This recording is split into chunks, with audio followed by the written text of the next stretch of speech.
অভিমান সেখানেই সুন্দর, যেখানে প্রিয় মানুষটা অভিমানের মূল্য দেয়। অভিমান আদুরে একটা শব্দ, যেখানে লুকিয়ে থাকে যত্নের খামতি, আরো বেশি ভালোবাসা পাওয়ার বাহানা। মানুষ সবার উপর রাগ করতে পারে, তবে সবার উপর অভিমান করতে পারে না। অভিমান হয় একান্তই নিজের মানুষের উপর, যার উপর অধিকার আছে। অধিকার বোধ থেকেই অভিমানের জন্ম হয়।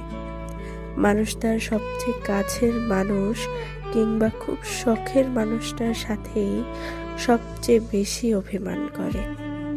অভিমান ঠিকঠাক বুঝতে হয়, যত্ন নিতে হয়, গুরুত্ব দিয়ে আগলে রাখতে হয়।